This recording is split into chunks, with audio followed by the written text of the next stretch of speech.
Welcome to succession planning. Just before we start, there are a few things that I wanted to go over.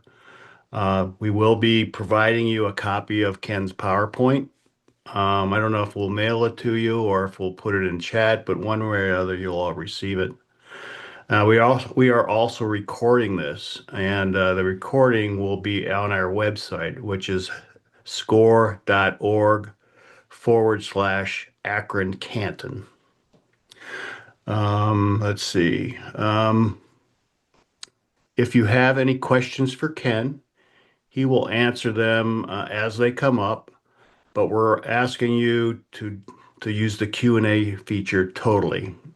We can keep track of them a lot better. So if Ken asks you questions, go ahead and use the chat feature. We won't really be monitoring that regularly, so it's important you put your questions in the Q&A. Lastly, you'll receive a 2-minute survey after the webinar sometime to give us some feedback on how we could make this better. So you can go ahead and flip the slide, Ken. My name is Ed Cook, and I am a SCORE mentor in Canton, Ohio. If not heard of SCORE, we are a national nonprofit. We began back in 1964, and our first chapter was established in Dallas, Texas. We now have over 200 chapters in the U.S. We mentor startup businesses, existing businesses, for-profit, nonprofit, and requesting a mentor is very easy. And you can see by the blue dot there that small businesses who receive mentoring see a good turn for it. 3 hours is basically is 3 sessions or so, so it's pretty easy. Next slide, please. Our mission is to support small business communities by providing a couple things. We provide free and confidential mentoring to small business owners and entrepreneurs. And two, we provide educational workshops and webinars like this on topics that small businesses can benefit by. We believe small businesses are important because they impact the national economy and they create jobs within the community.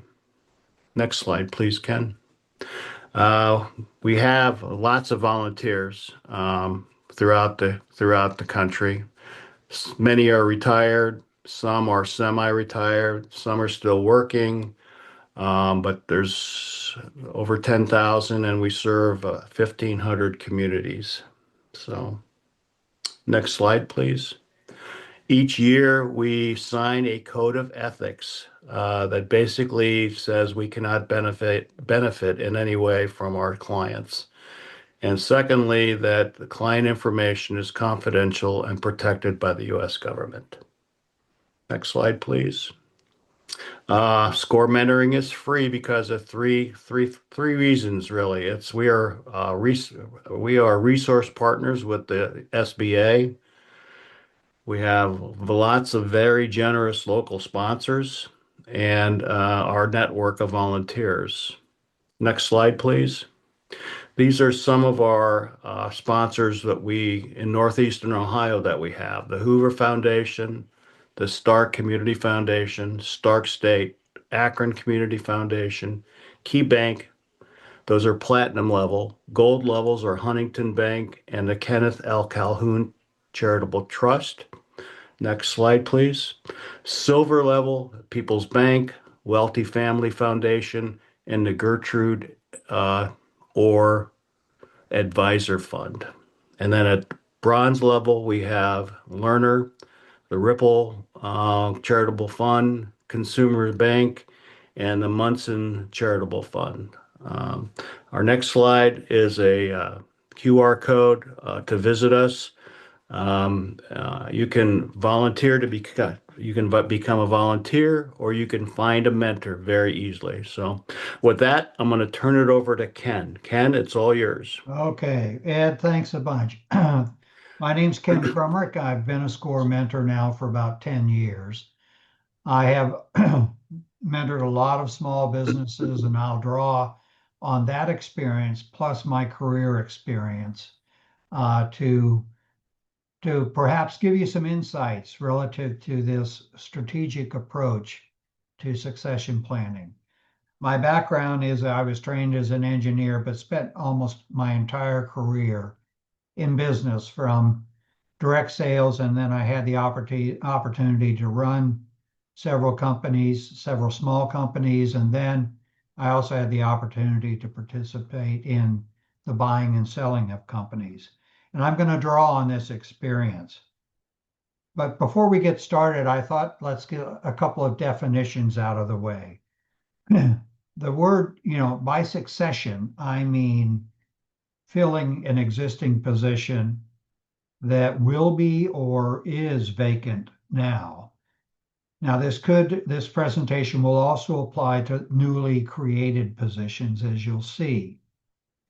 And the situation in large companies is that this is particularly handled by the department manager where the position exists, assisted by the human resources department. If you're a small business, you could be filling a vacant position where this presentation will definitely apply. Or you could be considering succession planning as one of your exit options. There's succession planning, there's where you turn the business over to an individual after you've talked through all of the value of the business and pricing negotiations and all of that. Or you could sell to your employees, which is a bigger version of an individual succession plan, which carries its own, I'll call it, parameters for success. Or you could sell to a third party, or you could liquidate. Now, in the past, I have tried to cram all of those options into one webinar, and it's just not worked. The content was too much to do it justice. So today I'm focusing on the succession planning option. But it does not mean that the content here doesn't apply to the other exit options, particularly the goal setting step, as I hope you'll come to understand. Now, if you want a mentor around those other options, like selling to employees or third-party purchases or liquidate, I'm available as a mentor to help you through those options as well. So let's start with an outline of this presentation. I'm going to cover learning goals, what I want you to get out of this webinar. I'm then going to cover a little bit of background, some quick facts around succession planning as I see it and hear it. I'm then going to cover common mistakes made in succession planning. And I can assure you I have made every one of these, and it's not worked out well. The next thing I'm going to cover is I'm going to set the stage for a case history that I'm going to use to illustrate the 5 process steps that I recommend. So I will cover a process step, and then I will cover what happened in the case history. So I'm going to set the stage with some facts around that case before we get started into the 5 process steps. So let's start with learning goals. The first is that succession planning is strategic. The second is that planning is essential. It is very definitely required that you try to get ahead of the curve on this whole process. The third goal I've got for you is to be disciplined about following a process. You can avoid those common mistakes, which I'll cover in a minute. You can build a case to justify your candidate selection. Now, justifying your candidate selection can mean financially, it can mean I've gotten the right skill set to actually do the job as we've identified it. And as Ed said, this presentation is going to be made available to you, including the notes portion of PowerPoint that I'm using to add color to the slides. And then hopefully what you can do is that you can spend more time listening than actually taking notes. As Ed said, I'm going to be asking you some questions. So I'm going to start off right out of the chute by asking you a question where I would like you to respond using the chat function so that I can see what those responses are and respond to them. So the question I've got here is, why am I saying that succession planning is strategic? Take a shot at that. I'll look at what's come in on the chat here. Give you a second here to look at that. Let's see, I gotta get my chat. Okay. All right, we got some good mornings come in so far. Okay. So if you would respond to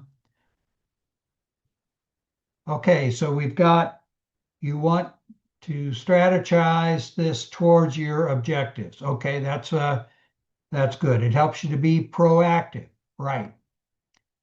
There are variables that you need to consider. You need to keep the business needs to be successful. It reduces risk.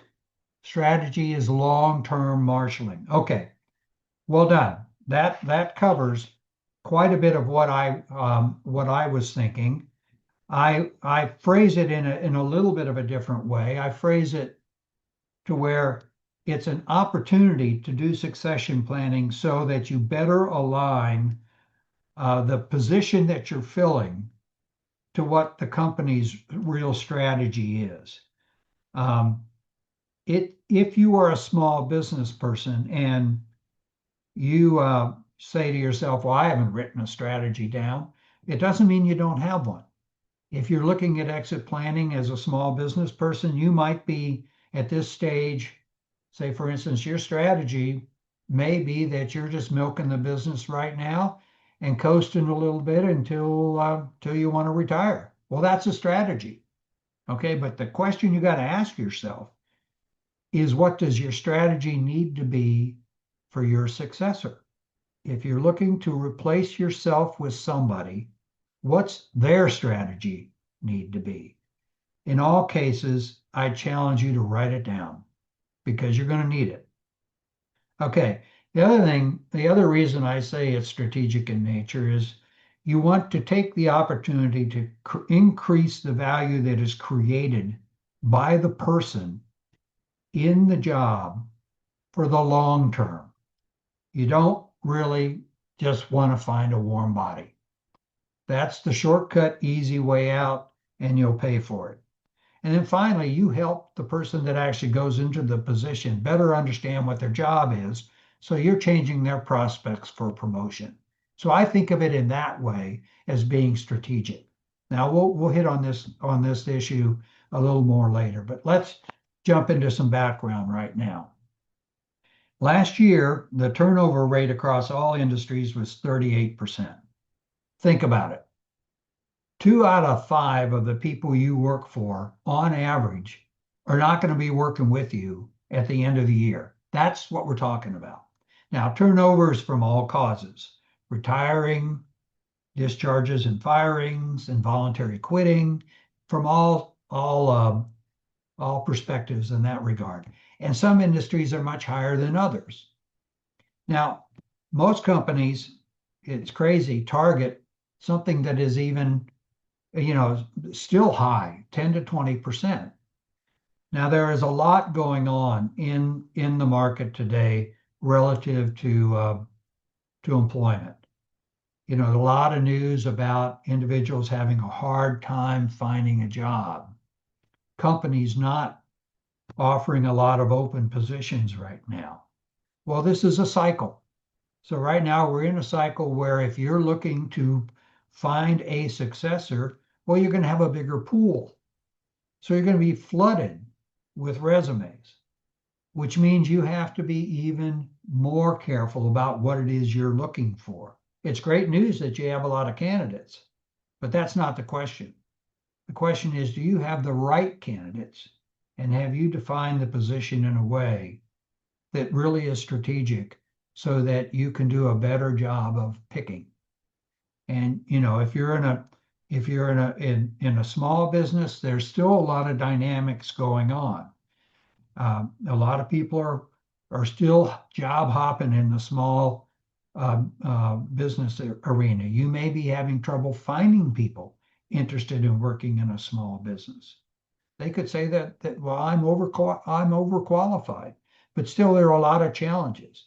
You may have a child who said, I'm not interested in working in your business, and they went out, tried to find something. Now they're living at home and they're asking themselves, well, gee, can I get a job with mom or dad? You know, in which case you're starting to look at them as a successor. And this webinar perhaps can help you deal with that issue. So that's a little bit of the background that at least I see going on. So now let's talk about why successions are unsuccessful. Common mistakes. I have made these all. The first is I sort of create a little bucket about lack of knowledge. The individuals doing the succession planning have really not paused and tried to create a good understanding of the position, how it fits into the business unit, and the company goals. They just haven't spent the time to think on it. They're urgently wanting to get out there, find people, shoot a position statement out there, get a bunch of resumes, make a choice. They want it to be over. That's not how you create value. You really need to think, even at the lowest level, what is that job contributing to the business as you understand it to be? Then lack of objectivity. In this process, you can't afford to play favorites. There's a famous, there's a favorite expression. This individual's been groomed to step up into the shoes of this individual. They're succeeding. Well, of course they've been groomed, but they've been groomed on history. They have not been groomed on what the future holds. They might be favorites just because they're buddies. They play golf or they do something that makes them a buddy. Bad criteria for succession planning. In small business, they may be what I call the clown prince. They think they know it all, but they don't. And that's particularly common as a reason for failure in succession planning. And small business owners sometimes turn the reins over and find themselves getting out of their retirement to come back in and fix the business. All of that's just not a good thing. You can plan ahead to avoid that kind of mistake. And then the next mistake I want to cover is poor planning, just not getting ahead of the curve. So what's this lead to? Well, you end up with a skill mismatch between the successor and what the position really needs. The successor just doesn't have the capability to do what the job needs. So they don't perform well. So you're scratching your head and asking yourself what went wrong. In all cases, it's a lost opportunity because you find yourself in training mode, babysitting mode to fix the problem. And in all cases, it ends up costing you time, energy, or if you have to discharge them, you have to start the process all over.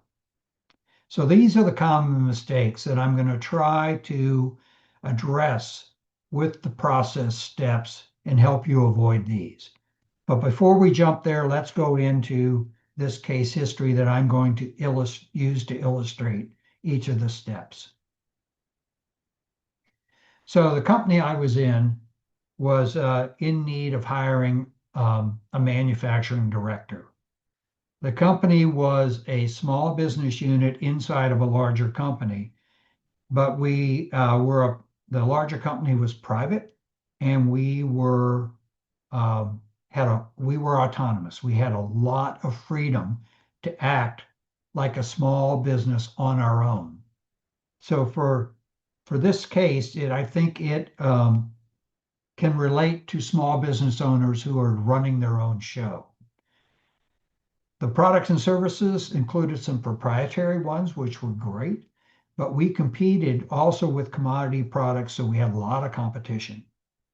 From a services point, we had soup to nuts. We would do engineering design, prepare the quotation. Once we got the order, We had to do the manufacturing and the on-site installation. So all the way through to the end. We covered a lot of industrial markets. Our geographies were just North America, with a couple of exceptions. The company condition when I came in was we were in turnaround status, so we had to do some major restructuring. Um, we had to sell off a very unprofitable piece of the company and got that done. We were able to get a new product out on the market. It had just been introduced, and we knew it would take off, and we had to be prepared for that. We had just completed our first international project, and the company was kind of at break even. So, as I say, the patient was kind of off the critical list. It was time to make it healthier. So, we needed a new strategy, and the new strategy that we were going to spend less time on fixing and more time on growing. Grow profitably with new products and do that with existing domestic customers and these international markets that we were going to go after. And we felt that we could really make an impact. We could double the sales. Okay, the culture that we were in as a part of the larger company was that we were going to promote from within. So we needed to be doing succession planning all the time. I didn't have that luxury at this point, and I'll explain why. But if we can't promote from within, if it was not possible to do that, therefore we had to go outside and hire somebody with the potential to grow into bigger roles. So that's what we were doing, hiring from the outside. The position was manufacturing director. They were responsible for a large portion of the employment of the company. They reported to me. The current metrics and measures that they were responsible for meeting were quality, on-time delivery, cost control, and effective people management. Now, if you're a small business and you don't know how it is you actually measure people's performance in your business, or let me phrase that differently, and you have not written down how you do it, you got it in your head, you know it, I would encourage you to write it down because it will come in handy a lot when you go through the 5 process steps. The situation for the existing manufacturing leader was that this individual was great with quality. Quality was fantastic, and the individual had strong technical skills, but really fell down when it came to delivery and was very bad when it came to people management. Just was not good in terms of scheduling the resources, and all this led to real cost control issues. I wanted to fill the position in 3 months, and since it was most likely that I was going to be moving on in 1 to 2 years, I wanted to hire somebody who had the potential to become the president. So I wanted to be able to tee it up so that we could promote from within. So, okay, you've had to bear with me and all of us a long time before we get to these process steps. So now let's go to them. Okay, the first process step is to establish goals. Now, what I'm saying is that these are goals for the succession planning. What do you want by the time you've gotten to step 5 to have achieved? What are those goals? And we'll come at that from 3 perspectives that I'll talk about in a moment. The next step is determine what is the baseline position value. That is, how is the person that's in this job performing right now? What is the value they're creating or possibly destroying? If you're a small business person, you know the value that you add. Have you ever written it down? Have you ever thought, okay, I do this. I nurture this big customer and I keep them talking to us. I may do that. I may be, have my eyes on all the key manufacturing issues. I may do this. I can't do all the jobs, but these are the key things that I do. as the business owner and that my successor would need to do. Okay, so determine that baseline responsibilities and particularly the value that is created. The next step is, okay, you have an opportunity. You have an opportunity to make it better. How are you going to make filling this position produce more value than it does in the base position? We'll talk about that. How to make it better. Along the way in steps 1, 2, and 3, and in step 4, we're going to identify the selection criteria for the candidate. That is, when you go to interview, what are you going to be looking for? What questions are you going to ask to ferret out whether or not the candidate you're talking to actually has the skill you need to create the value that you've identified above? And the next step is to go forward with the implementation. Now I'm going to spend most of the time on steps 1, 2, 4 through 4. Step 5, I'm going to spend less time on. So let's go to step 1. Step 1 is, what are the goals? So I'm going to come at this from 3 perspectives. The first is the position. What's my goal inside of the position that I want? And we'll talk more about what that actually means. I'm then going to come at it from the business unit perspective. How does the business unit strategy flow back and impact the value that's created in the position? What does it impose on the position that you want to capture in terms of value? And then, are there any larger company initiatives that are going on that impact your goals for this succession planning? And by the time you're done, you'll have a stack up of goals that are potential areas of value creation as you fill this role with the right candidate. Okay, so before I get started on the value created in the position, I'm making the assumption that you have actually written down the metrics that exist for the position, that you have some sense of whether or not they're performing against and doing well or poorly. If you are a small business person, I again would encourage you to write it down. So the second thing is that if you have a strategy that flows down into this position, that's great. If you don't, then you need to spend time and think about it. So if you're a small business person and you're trying to find a successor, you need to step into their shoes and ask yourself, what does that business need to accomplish if I'm not around? Well, imagine that you find a successor, they don't have all the cash to pay you up front, and now you have to finance the deal. Hey, So Ken. Hey, Ken. yeah, yeah, We're still looking at slide 18. Is that what you're still talking about? I am, but Okay. I haven't moved to the first bullet. I'll Okay. build it. Okay. All right. I'll Pardon me. build it. All So right. I'm trying to get at a point here that as you're coming against these perspectives, you need to tee yourself up with a frame of mind that says, I need to step into the shoes of the successor. And if, as a small business person, they may need to run the business differently than you did in order for you to get paid back. Because if you're going to finance the successor, they got to do something different than you did. What's that something different? So now let's talk about the position. From the perspective of the position, the goal you have is that it's got metrics. How well are they being met?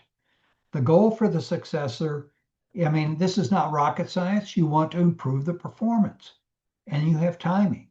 So no person in the position they're in is an absolute, well, some are, but few are absolute, hitting on all cylinders. They're underperforming on some of them. What are those ones that are underperforming on?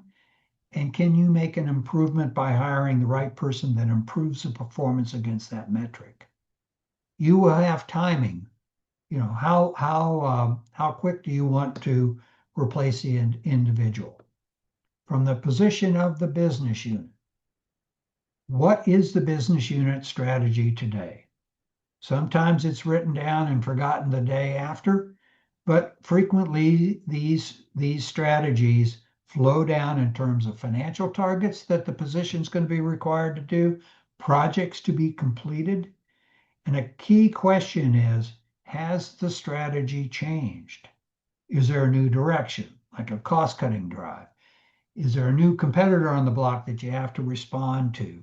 Frequently, strategies change throughout the year, and they impose goals on the position as you're filling it. And how do you want the successor to impact that strategy? Then, from a corporate perspective, is there some flow down requirement? Promote from within. The big buzzword today is AI initiatives and what are the goals. So this is the process I want you to consider as you are setting the goals that you have for this succession. So let's go to our case. For the position being fulfilled, the current status is the individual was underperforming to current metrics. So we set the goal. Within 3 months, we wanted to hire an individual who could improve on delivery, improve on people management and cost control, but not sacrificing the good quality that we had. So that was what we were looking for in terms of goals relative to the position itself as it is written. Now, it's pretty straightforward, but most people just stop here. They stop, they say, okay, I've changed the position description to what it really needs to be. I've emphasized certain things. I'm going to shoot it out there and get all the resumes in. Well, they're missing a huge opportunity to make this whole process more strategic. At worst, a lot of times they're just looking for a warm body. Give me enough people in here, I'll find one that works. That is a recipe for disaster. So don't stop here. Go to the next step. For our business, we ask the question, what's the goal? The question I'm now going to ask you to respond to on the chat is, do you remember from our case discussion a few slides back how the business strategy had changed for the case that we were working on? Respond with the chat and let me know what you think.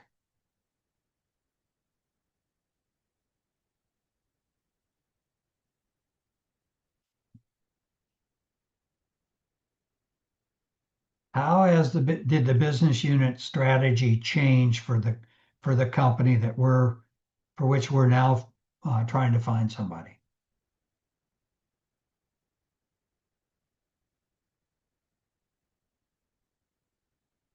Any responses on chat?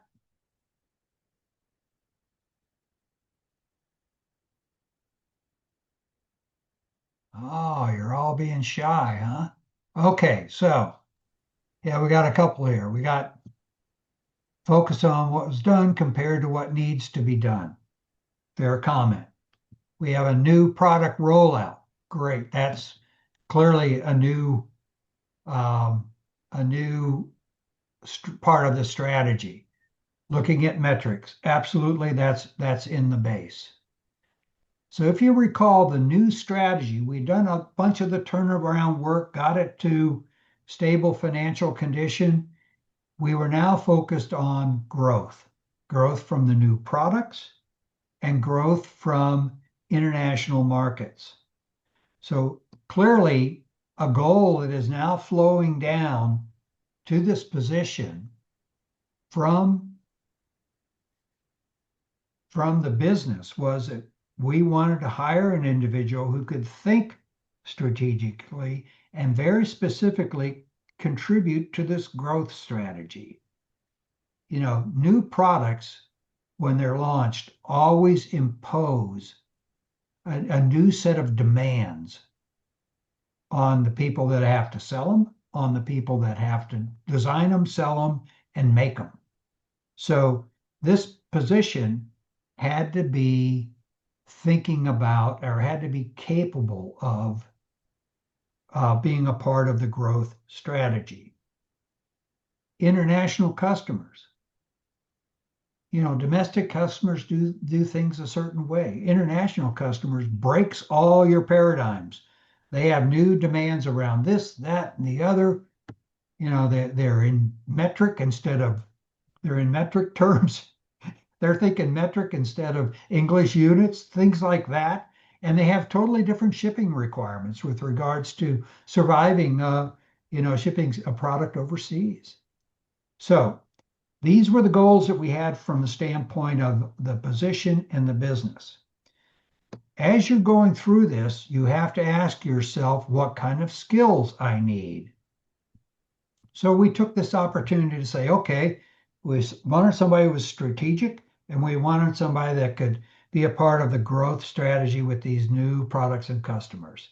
So at the time we said, okay, we wanted somebody who could think next steps, several moves down the board. In other words, good creative thinking. But we needed somebody who was innovative because when you introduce new products, you got to find new ways to make them. You got to find new ways to sell them. And manufacturing sometimes participated in the selling process. And with new customers, you have to find new ways to respond to their demands. So start thinking at this stage about that skill list that you're going to use at the back end. Cultural. Okay, we wanted to hire an individual with the potential to become the president. What does that mean? Well, we'll get to those skills in a minute. But we knew up front that this was going to be more expensive. So this is how we tried to capture, in general, the goals that we were looking for in the position. And this is how we teed it up and said, I want to do steps 2, 3, 4, and 5 to meet these goals so that we get an individual that can do this. So let's go now to step 2. Okay, we're going to assess the current base value. So assessing that value means looking at the value that is being created or the value that is being destroyed by the individual in the position. It is relative to the metrics that you had for the last job. We'll add more here in a minute. So how well is the individual in the position meeting the position metrics? Well, they're doing good performance. That's a positive value. Poor performance is a negative value. And then we are going to ask you to estimate what that economic value is. It is fuzzy, I'll assure you up front. But you need to do it because companies are run to achieve economic objectives, whether it's a nonprofit or a profit. And it's better to try a stab at putting what it is you're getting out of the individual or not getting out of the individual in that position today so that you understand the impact of doing it correctly. Again, what's the skill set required?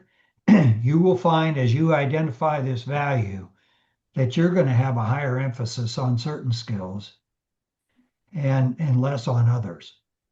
So it helps you kind of in the prioritization of the skills that you need to develop. So how do we do that in our case? How well was the existing director meeting the position metrics, positive, negative value?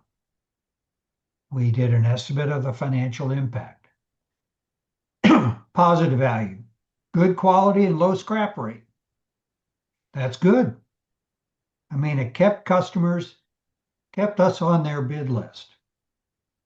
and we had low waste cost. Those are things you can economically assess. Negative value. Well, we had commodity products. We had a lot of competition. Our customers ranked this as a high priority. And the impact is we lost 5% of those that we quoted. That was quantifiable. We could get at what that meant. Cost control. We missed estimated costs by 15%. And that translated and said our gross margin percentage would have been 10% higher if we had good cost control. Now, I'm not going to show you the numbers yet. We're going to do that at step 3. But this is the way we were thinking about capturing the base value. So you're a small business owner and you look at this slide and you're scratching your head going, wait a minute. But I'm going to challenge you to look at yourself. You're the owner. There are things you do that create bigger value than some of the other things you do. Take time to think about those. Take time what that value is of your relationship with a key customer that accounts for 30% of your sales. What is it you're doing and what is the value of that impact? Are you willing to trust that to a successor to pay you back if you finance the company? That's a tough bet. But what it points out is whatever successor you put in the role when you hand the reins to them is you better have trained them well enough and they have better have had some experience with that customer in order to protect that income stream. Otherwise, you're going to be walking back into the business after retirement in order to fix it. And you don't want to do that. So let's go to step 3. How are you going to enhance the value potential here? Well, if it's within the existing organizational structure, you're going to get value from 2 directions. The first is you're going to hire a successor that can sustain the good results, but eliminate the bad results. You can get at some value there like we just did. But you can also add value from new position metrics aligned with revised business goals and with company goals. So you go through this step in order to say, okay, what's it worth to me to do the planning? What's it worth to me to do the rigor around this process to make whoever I drop into that slot much more than a warm body doing exactly what the last person did, but doing something different that creates the value? Okay, so what are you going to need? Guess what? You're going to need skill sets. You're going to need emphasis on some, less on others.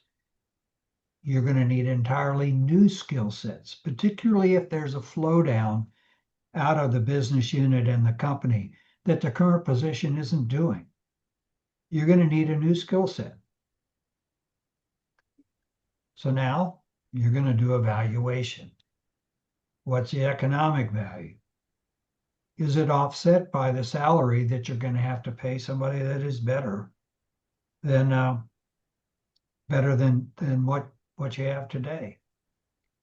If you're a small business owner and you're hiring a successor, you really have to focus on what that successor is going to be able to do that you're doing today, and then what else are they going to be doing? Do they need to grow the business to pay you back? Are they, if your designated successor in the business has a certain set of skills, but doesn't have others, what are those that they're going to have? Okay. If you're restructuring the organization and there are expanded roles and positions are combined, you're going to end up with new metrics. And those new metrics prompt you to be disciplined about who you hire, today, AI is all a big buzz in large companies and they're eliminating entry-level positions. But guess what? The people that used to have those positions reporting to them are now looking at some output from some software, some AI generated action. Don't you think those individuals now have a new set of responsibilities? I mean, they got to know how the software works in order to understand how the software developed its response that they then have to approve. So they have new metrics. They have new skills required. So to summarize, what you're trying to get at is the enhanced value. What's the sum of the increased base value plus what you get from the flow down of the business and company unit value. And this will be offset by any cost of hiring and any compensation premium you have to pay over the current position. And then you can then see, is there a justification or a business case? Well, if you're a small businessman, let's say you hire a successor or pay a designated successor to get up to speed. That's costs you don't have right now. Beth's calling you. And so you don't have cost right now. And that's an added cost to your business going forward. You need to understand that. I'm sure you see it right off the bat. But can the business afford not to do it, especially if you're getting paid back out of the business proceeds when you step aside? So let's look at the enhanced value for the business case here. It was an existing organizational structure. It wasn't really changed. The base value was on-time performance and cost control. It kind of flows from what we were talking about earlier. The new position metrics were aligned towards the growth strategy, and we needed to replace the president, me, in several years. What skills are required? All right, here is your third and last question. If you look at trying to get on-time performance, cost control, growth strategy support, and potential to replace the president, how would you take those needs and convert them into a set of skills that you're looking for in a candidates that are going to apply for this position? What do you need? If you'd like to take a shot at that and respond on the chat, that would be good. Excuse me.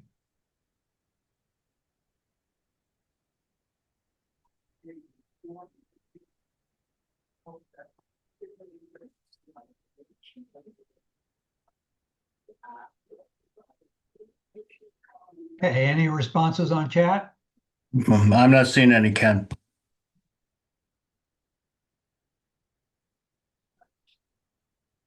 Okay, it depends on the industry. That's a fair point. So strong abilities in spreadsheets and strategy. Okay, knowledge of accounting skills. Okay.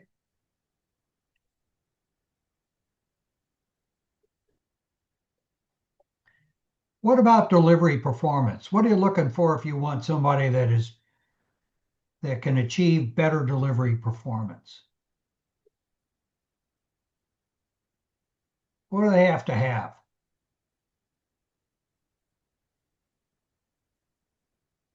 All right, we got peopling skills. Okay. Ability to inspire. A track record. Yep. I think they need to know the system, what Yeah. the steps are to get to an on-time delivery. Okay, they need to understand that the cost of to deliver the cost of doing it badly or better. Okay, Focus. Okay. All right. So let's run with these. Okay. A lot of good points that were touched on. Here's what we decided. Okay. We imagined ourselves sitting across the table from candidates and we said, okay, if they're going to perform well at delivery, I want them to have a sense of urgency. I want them to heck show up on time, show up on time for the interview. If they don't, well, that's a red flag right away. I want them to be able to tell me about times when they had to meet a deadline and it was tight and they met it. What did they do? What were the things they did to be on time? Cost control. Yes, somebody mentioned about accounting and knowing the numbers, and that typically requires spreadsheets, knowledge and all that kind of stuff. But they needed to have what I called economic thinking. They needed to be able to look at a set of numbers and see kind of what it's telling them are the things that they could do to make it better. If you're in a small business and you have a successor that's been groomed, the question I'm going to ask you is, have you opened the books to them? Normally, small business owners don't. They keep the books pretty close to their chest. But going forward, that successor is going to need to know what makes the money. What do you really watch for as something is being done to assure that you achieve the profit that you quoted on? If you turn the reins over to a successor and they don't know the finances of the company, you're in essence delegating that knowledge to them learning on the run or them learning from your accountant. Now, you all have trusted accountants. I get it. But this is a big bet. You're counting on them producing the income and the profit to pay you back if you have financed the company, which happens 90% of the time. 10% of the time, the successor has the money in order to pay you for the value of the company, and then you step out and maybe do a little bit of consulting. But 90% of the times, that's not the case. You have financed it, and you're counting on the successor running the business as well or better than you did in order to pay you back, because paying you back is now a different cost in the company that you don't have right now. So you better train them up. If they know sales but don't know manufacturing, well, you better train them up. You need to be sure that they have some skills and some experience in order to achieve a good succession and that your business thrives. So in the added value area, the whole business unit growth and strategy stuff, I kind of looked at it this way. Okay, manufacturing has to make the new products. And if it's a totally new product, they have to make the prototypes. But they also have to be thinking ahead to how do you make a high volume? What happens when you get a flood of orders? How do you make that volume? And the prototype process has to be designed with that future in mind. So they got to be thinking strategically, economically. They got to see, all right, it cost me this much on this prototype. Here's what it would cost me in commercial quantities. They've got to be able to think like that. So there are questions you can ask in the interview. They'll ferret out whether or not they've really got those capabilities. And these tactics, they don't happen without the director really prioritizing the people involved in the equation.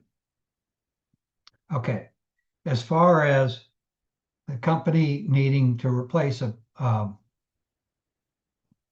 president, well, that was all about, for me, a leadership need. Okay, so let's jump now and do the math here. So now we're going to value this perfect person that we're going to hire. We said that if they fixed in the base the whole question of delivery, that our sales would pop by 5%. Okay, we can quantify that. But then said if they got their gross margin or got the cost estimate in line, they would add 10% to the margin percentage. What that translated to was 3% in dollars, added 3% of sales added to the bottom line. Well, we could calculate that. Turned out it was $900,000 a year. And so our thinking was, wow, we can afford a lot of an individual to hit that nest, that nut. But of course, 5% and 3%, those were estimates. But even if the individual got half of that, that's still a big number. As far as the enhanced value, we said that the growth strategy was projected to double revenue over 5 to 10 years. Now, the manufacturing director was one of 3 key positions in the company that reported to me that all had their hand in achieving the growth strategy. But the manufacturing piece of it accounted, in my estimate, for 50%. So 50% of doubling your sales is a big number. I didn't need to do the math. I just said it was a big number. As far as presidential potential, well, we would avoid recruiting somebody in the future if we had somebody in line to take over the job. And in the future, if they stepped into the president's role, if we had done a good job of succession planning for that manufacturing director, we'd have somebody to step into the role then as well. So we knew we'd have to pay more. We're going to have to pay 20% above the market range to get a high potential individual. Okay, so the salary was, $170,000. We figured was the range for a manufacturing director. We were going to have to pay 20% higher than that. So what? That gets us to $200,000. We had annual bonuses and benefits. Call it $300,000. So we were looking at $300,000 of cost on the bet that we would achieve the valuation that we had identified above. So we concluded that we had a good business case, that we were going to go forward and do it. But before that, we had to go to step 4.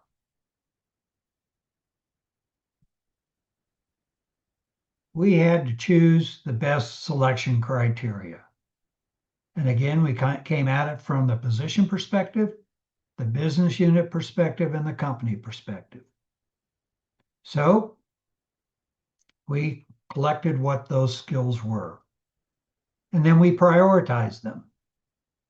And of course, we did some more refinement on the salary range.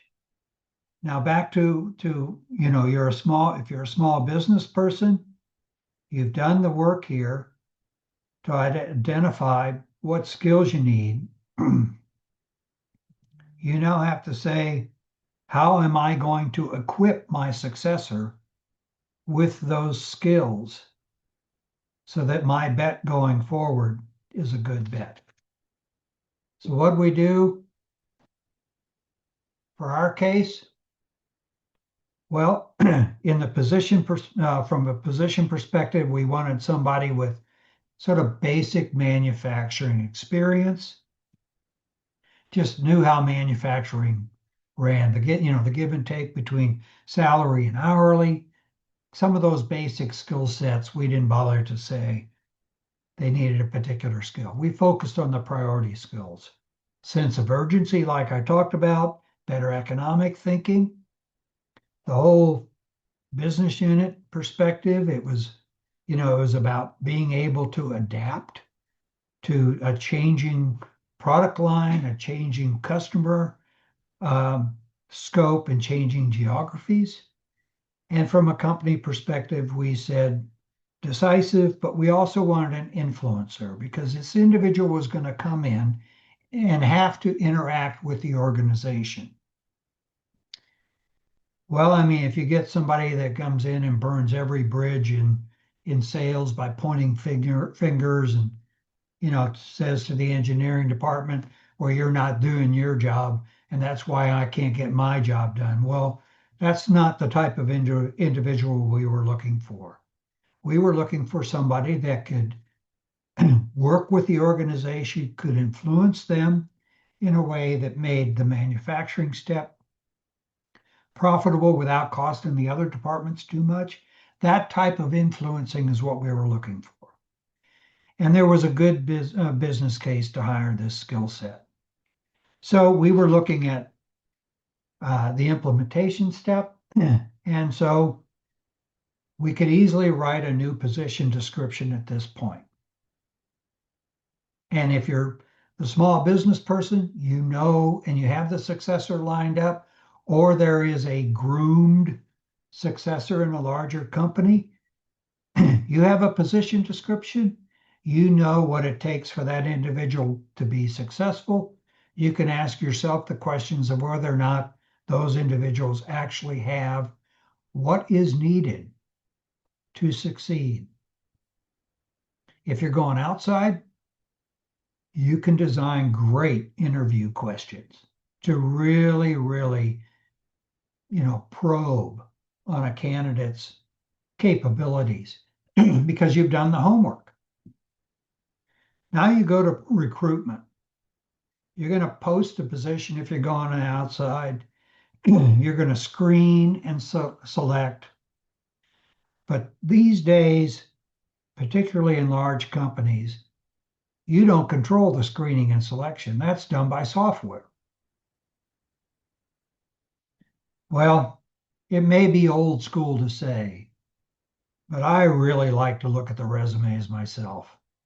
You might get thousands of them, and they might be generated by AI picking all the buzzwords out of the position description and feeding them back to you as part of their application. So you have to be aware that this is going on. So I would encourage you to look past the software and look at some of the resumes that were discarded, the ones that did not make the cut. Go see whether or not the software is doing you any favors or not. So look past the AI generated responses. Okay, so here we are at step 5. The question I hope we've answered is how to avoid the reasons for failure. Did we plan well? Well, if we've done this process, we've essentially been planning. Is it objective? Well, I think it's a relatively rational process that kind of, moves you past emotional responses. There'll still be a good emotional component of this because it's going to come down to, in part, gut feel. And we perhaps avoided a skill mismatch so that you don't have to do it all over again. So what I'm hoping that you got out of this is the strategic nature, that planning is essential, and there's a 5-step process that you can apply that avoids the mistakes and justifies your candidate selection. Makes you better capable to defend why it is you're picking the person that you're picking. So that's it. We're done. There have not been any questions come in on Q&A. Have there, Ed? No, Ken, I've been watching it and it's very quiet. Okay, well, folks, come on. You got to have questions. If you do, fire away. I'll give it my best shot to respond. We'll give it another few minutes here. How far out should you be doing this, Ken? I mean, should you have like a plan, like a succession calendar for everyone in your organization how you want to see them be promoted through the system? Is there like Well, is that a good approach to it if it's a complex organization? well, typically the way I think of it is that, I tend to think about what positions are being performed today that are really creating a lot of value. And they could be at any level in the organization. Those are the ones that you don't want to be blindsided by if they quit. Because if those positions if those individuals are creating a lot of value, guess what? They're targets for recruitment by other companies. They may not be patient enough to wait for the promotion process to work out, so they're most in jeopardy. Then you have retirees. You know those folks. They typically announce ahead of time, and you can get at those. Ideally, you would have a succession plan in place for everybody, but that's impractical. So I think, if you're leading an organization, you need to ask yourself, if so and so left, how in the blazes would I replace them? With what? And am I all teed up and ready to go? If I, the department manager, get a promotion, have I done the job of preparing my successor to take over? And so there, I don't have to go outside. That's good too. So I haven't answered your question, but maybe I've gotten to, to pieces of it here. I So think it can. I think a few people did comment, but yeah, they put it in chat instead of the Q&A. So I don't know if you want to take a look at those.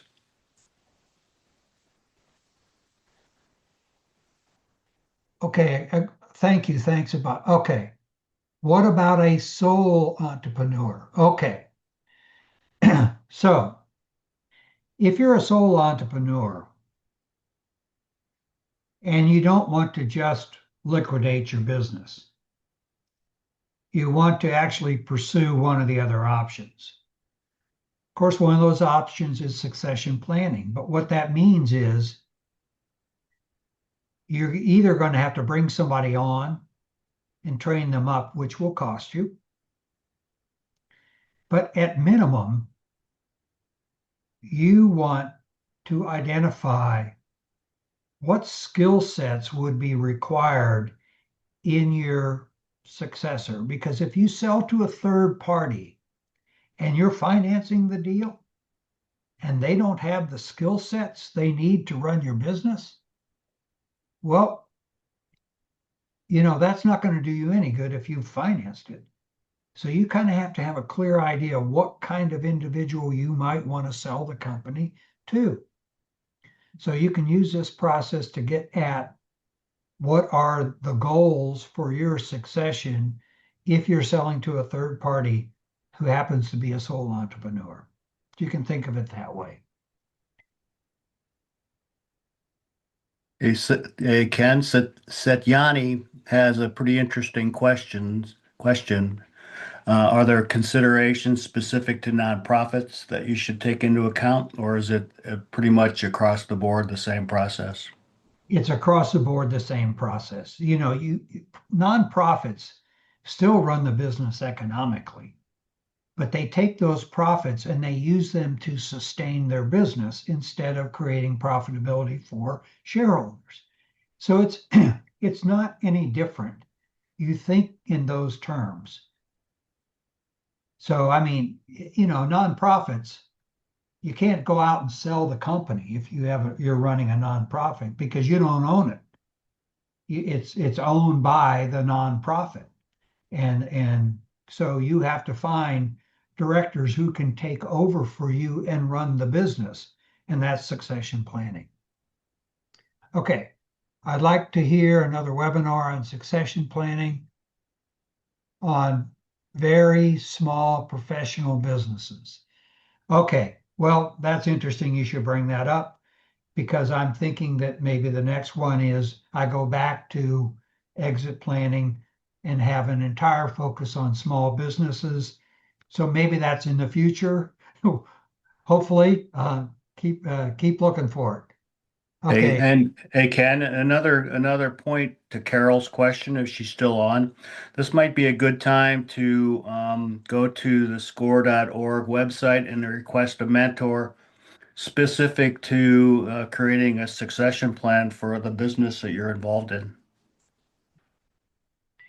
Thanks, Ed. Okay, Mhm. so Annie, you brought up, is it important that a person should have skills in understanding the budget and cash flow of the company?